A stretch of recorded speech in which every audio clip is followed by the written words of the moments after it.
वो बचपन में हमको एक स्टोरी बताई जाती थी 3 होनहार बच्चों की।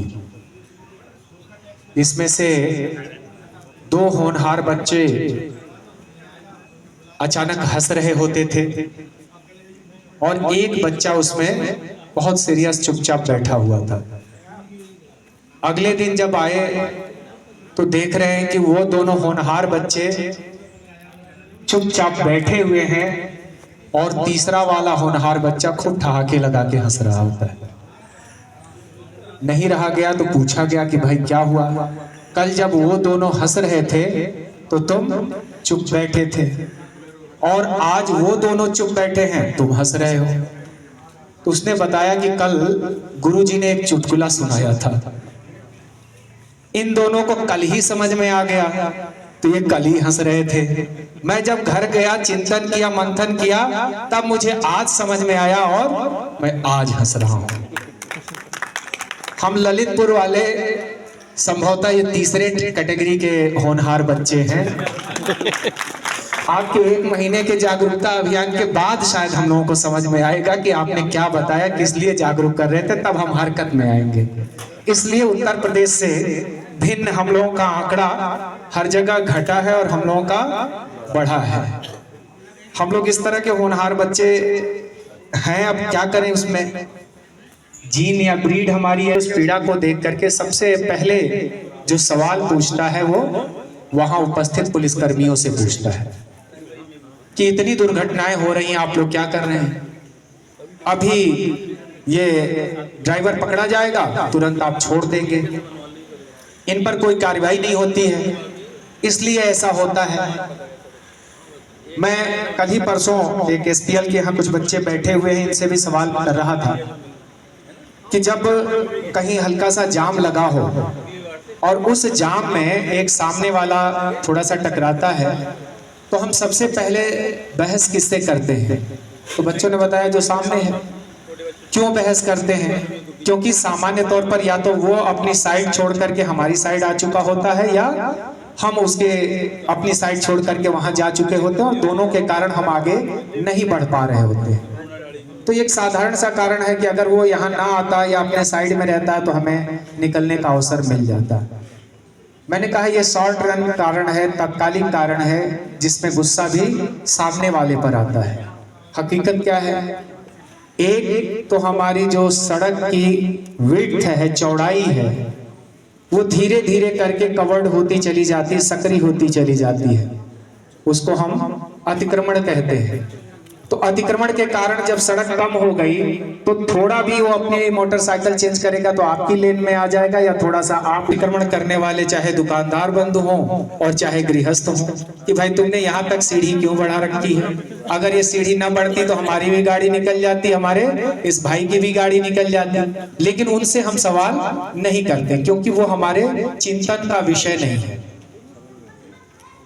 दिन दूने रात चौगुने दर से जितनी हमारी आबादी नहीं बढ़ी, उससे ज्यादा हमारे वाहन बढ़े हैं।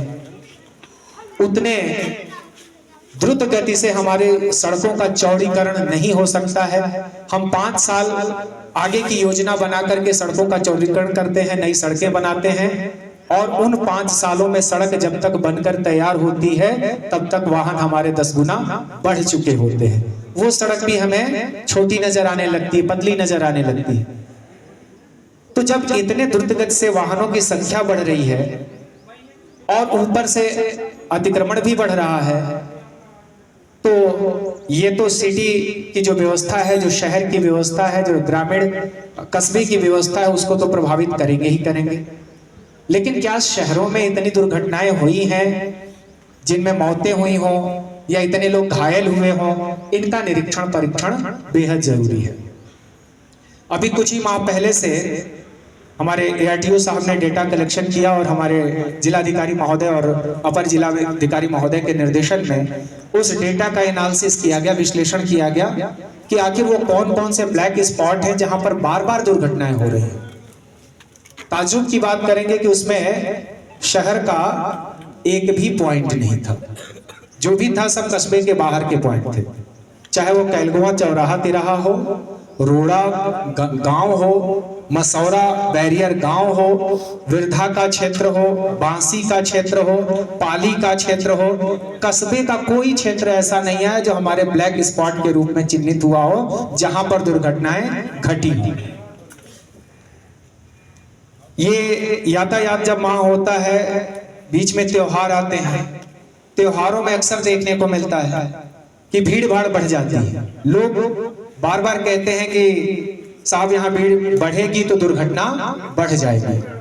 अभी दीपावली का त्योहार आया, हम लोगों ने बड़ा प्रयास किया, एडीएम सर का उसमें बहुत ही अग्रणी भूमिका रही, लीड की भूमिका में रही कि दीपावली के समय में यहाँ कुछ दीपक बना करके बेचते हैं लोग, और वो बीच सड़क पर घंटा घर से लेकर के और शनिचरा तक लगा लेते हैं, जिसकी वजह से जाम बहुत ज्यादा लगता है, दुर्घटना होने की संभावना भी बनती है।